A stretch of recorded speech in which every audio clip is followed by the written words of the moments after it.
నమస్కారం. Welcome to our channel తెలుగువారి ముచ్చట్లు. ఈరోజు మనం చెప్పుకోబోయే కథ పేరు మనిషి మనసు. రచయిత ఇంద్రగంటి జానకి బాలా గారు. సృష్టిలో అందానికి ప్రతిరూపం స్త్రీ. బొట్టు, గాజులు, పువ్వులు, పసుపు, కుంకుమ లాంటివన్నీ ఆ అందానికి మరింత మెరుగులు దిద్దుతాయి. సహజసిద్ధమైన ఈ అలంకరణ పుట్టుకతో స్త్రీ సొంతం. తాళి కట్టిన భర్తకు ఈ అలంకరణలకు సంబంధం లేదనే స్త్రీలే ఇప్పుడు ఎక్కువ. అందుకే ఈ కథలో రమణికి తన ఇంట్లో రోట్లో పసుపు దంచి శుభకార్యం ప్రారంభించడానికి ఎవరిని ముత్తైదువులుగా భావించాలో అర్థం కాలేదు. అప్పుడు ఆమె తల్లి ఏం చేసిందంటే, ఇల్లంతా హడావిడిగా ఉంది. రమణి మనసులో ఉత్సాహం ఉంది, పిసరంతా అసంతృప్తి ఉంది. అందరికీ ఫోన్లు చేసి చెప్పింది. తోటికోడలొచ్చింది. ఆమె 2 కూతుళ్ళు రావాల్సి ఉంది. ఆమె పెద్ద కూతురు తులసి మొగుడు ఈ మధ్యనే పోయాడు. ఆమె వస్తే ఎలాగా అని సంశయం పీకుతుంది. రెండో కూతురు జ్వరం వచ్చి తగ్గింది. అయినా వస్తాలే అంది. వస్తుందో రాదో తెలీదు. కనీసం 3-4 ముత్తైదువులు వస్తే పసుపు కొట్టి పెళ్లి పనులు మొదలు పెడదామని రమణి అనుకుంటే, ముత్తైదువులే కరువయ్యారని విసిగిపోతుంది.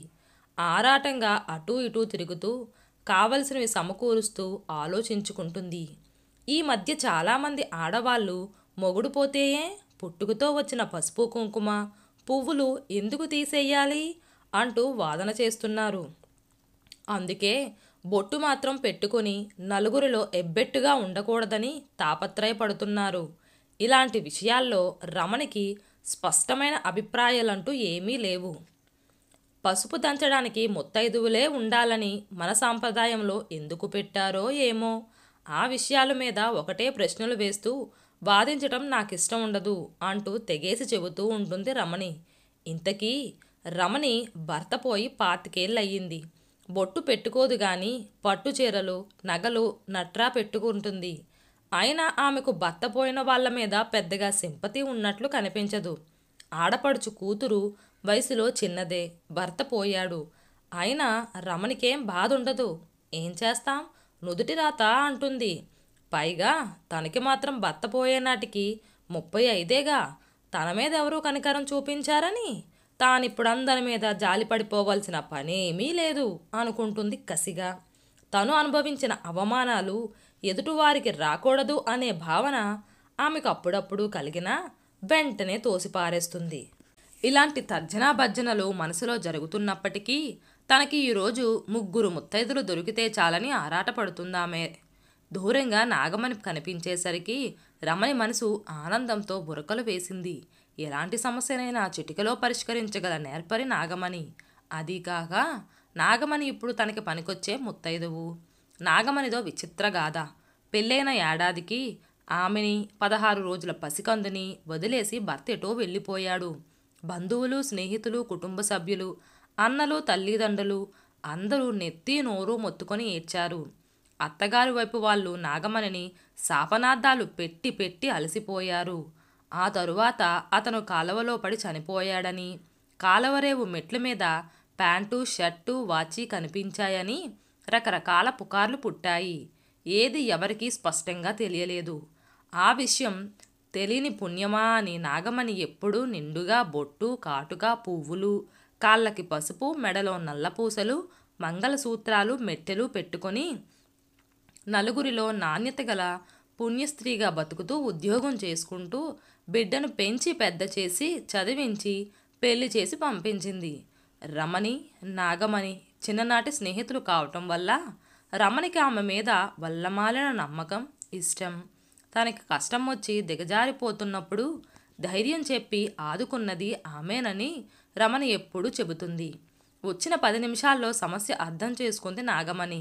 తను కాక పసుపు కుంకాలతో మరొక ముత్తైదువు కనిపించింది. కొందరి విషయంలో ఎటూ నిర్ధారించలేక సతమతమయ్యిందో క్షణం. రమణి చెవిలో నాగమణి ఏం చెప్పిందో గాని ఆమె ముఖం విప్పారింది. నాగమణి సెల్ ఫోన్ తీసి చకచకా నెంబర్లు నొక్కింది. సరిగ్గా అప్పుడే ఇంటి ముందు కారు ఆగింది.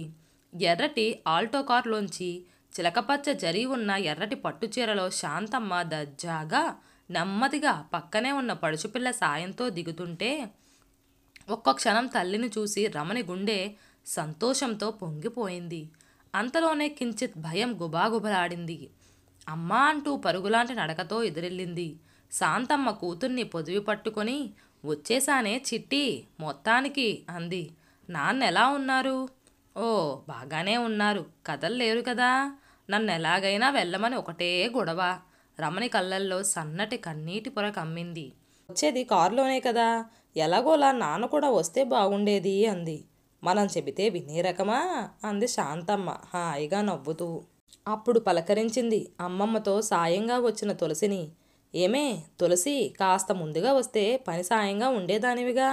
నిజమే అత్తా, అలాగే అనుకున్నా, కానీ అమ్మమ్మ వస్తానంది, ఆమెకు తోడుగా ఉందామని. ఏమే చిట్టి, ఎంతవరకు వచ్చింది? ఏం రావటం, ఈరోజు పసుపు కొట్టి పనులు మొదలు పెడదామంటే పట్టుమని 10 మంది ముత్తైదులు దొరకటం లేదు అంది రమణి. శాంతమ్మ ముఖం చిరచిరలాడింది. ఏమిటే నీ పిచ్చి, ఇంతమంది నీకోసం వస్తే ఇంకా ఎవరో కావాలని ఆరాటపడతావు అంది. వాళ్ళంతా అయినా నువ్వొచ్చావు అదే చాలు అంది రమణి. నువ్వీ చాదస్తం మానాలే, మన ఆడవాళ్ళం అందరం ఒకటే కదా. మనలో మనం విభజించుకొని ఇలా తయారవుతున్నాం.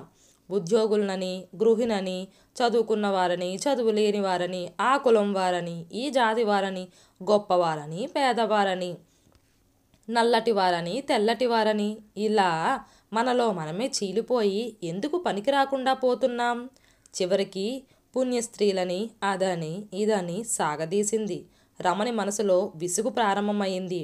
ఈ పెద్దావిడ్ని ఎక్కడికైనా పిలిస్తే ఉపన్యాసాలు మొదలు పెడుతుంది. 80 ఏళ్ల ఈ ముసల్దానికి ఈ అభ్యుదయ భావాలు, ఈ ఆరాటం ఏమిటో తెలీదు. రమణి లోపల రగిలిపోయినా పైకి నవ్వు ముఖంతో, అమ్మా నువ్వు ఊరుకోవే, నువ్వు వచ్చావుగా అదే చాలు. మొదలు పెట్టాల్సింది నువ్వే కదా. అప్పుడు అంతా శుభప్రదమే. ముత్తైదువులు పసుపు కొట్టి మొదలు పెడితే అంతా శుభమే. పెళ్లి కూతురు నిండి 100 ఏళ్ళు పసుపు కుంకుమలతో కలకల్లాడుతూ. రమణి మాటలు పూర్తి కాకుండానే శాంతమ్మ పెద్దగా నవ్వటం మొదలుపెట్టింది. రమణి అవాక్కయ్యి అవమానంతో నిలబడిపోయింది. నవ్వి నవ్వి పెద్దావిడ ఊపిరి తిప్పుకొని, నీ పెళ్లి పనులు మొదలుపెట్టేందుకు ఇదిగో ఇదే కార్యక్రమానికి నువ్వు చెప్పినట్టే 15 మంది వచ్చారు. ముగ్గురు చొప్పున 5 విడతలుగా రోట్లో పసుపు దంచి పాటలు పాడారు. ఏమైంది అంది వ్యంగ్యంగా. చాలేవే, అసలు నువ్వు తల్లివేనా? ఏది శుభమో ఏది అశుభమో తెలియదా నీకు? ఏది నోటుకొస్తే అదే మాట్లాడేస్తావు అంటూ విసుక్కుంది. ఇంతలో ఇంటి ముందు ఆటో ఆగింది. అందులోంచి 2 మధ్య వయసు ముత్తైదువులు దిగారు. వాళ్ళు చక్కగా ముస్తాబై ఉన్నారు. పెద్ద అంచులున్న పట్టు చీరలు, సిగలో నిండుగా పువ్వులు, ముంచేతుల వరకు ఆకుపచ్చ ఎరుపు మట్టి గాజులు, మెడలో 2 పేటల నల్ల పూసలు, ముక్కు పొడకలు, పమిటిలోంచి ఘనంగా కనిపించే పెద్ద పెద్ద మంగళసూత్రాలు, కాళ్ళకు పట్టీలు, మెట్టెలు, నుదుటి మీద 3 బొట్లు, ముఖాన చక్కని చిరునవ్వులు. ఎవరే వీళ్ళు, ఎప్పుడు చూసినట్టు లేదు అడిగింది శాంతమ్మ. కార్యక్రమం నిండుగా ఉంటుందని నేనే రమ్మన్నానే అమ్మా అంది రమణి. ఓహో, కిరాయి రౌడీలన్నమాట అంది నవ్వుతూ. రమణికి ఒళ్ళు మండిపోయింది. అమ్మకి వయసు వచ్చినా పెద్ద మనిషి తరహా రాలేదు అని లోపల విసుక్కొని ఊరుకుంది. ఇప్పుడేమీ మాట్లాడకమ్మా, వాళ్ళ ముందు బాగుండదు. నాకు ఆ మాత్రం తెలీదా? అయినా పాపం వాళ్ళేం చేశారు, వాళ్ళ డ్యూటీకి వాళ్ళు వచ్చారు అని కాసేపు ఆగి, నేను ముందే చెప్పాగా ఆడవాళ్ళని విడదీయొద్దని, అందరం ఒకటేనని అంది శాంతమ్మ దర్జాగా. రమణికి పచ్చి వెలక్కాయ గొంతులో పడినట్లయింది. అసలు ఈ కార్యక్రమం ఎలాగ సాగుతుందా అని ఆమెలో భయం బయలుదేరింది. ఇంతవరకు వచ్చాక ఇది లేదనటం ఎలా?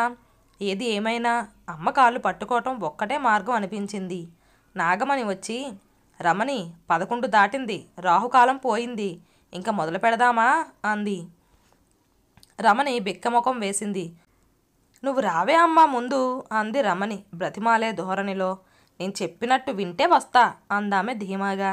సరే చెప్పు అంది చేసేది లేక. ఈ పసుపులు దంచడాలు అవి పక్కన పెట్టు. చక్కగా ఆ గోడవార ఒకటి, దానిమీద అందమైన తలతలా మెరిసే పట్టుబట్ట వెయ్యు. ఓ చక్కని చీర వేసే. నీకే దేవుళ్ళంటే ఇష్టం? వెంకటేశ్వర స్వామి, కనకదుర్గ, షిరిడి బాబా, సత్యనారాయణ, అన్నవరం సత్యనారాయణ స్వామి, సింహాచలం అప్పన్న, మధుర మీనాక్షి, కాశీ విశాలాక్షి, మహాకాళి, మహాలక్ష్మి నీ ఇష్టం. అన్ని దేవత బొమ్మలు చక్కగా అమర్చిపెట్టు. పువ్వులతో అలంకరణ చెయ్యు.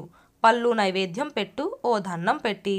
ఓ దేవుళ్ళారా, మా అమ్మాయి పెళ్ళి ఏ విఘ్నం లేకుండా సాగనివ్వండి. మర్చిపోయా ఓ గణేశ, నువ్వే ముఖ్యం. ఓ కంట కనిపెట్టు తండ్రి అని మొక్కుకో. అందరూ అవాక్కై చూస్తున్నారు. అప్పుడు వాళ్ళెవ్వరూ వీళ్ళెవ్వరూ అనే గోల ఉండదు. నీకో విషయం చెప్పనా? ఈ దేవుళ్ళెవ్వరికీ నువ్వు చెప్పే విషయాలు అక్కర్లేదు.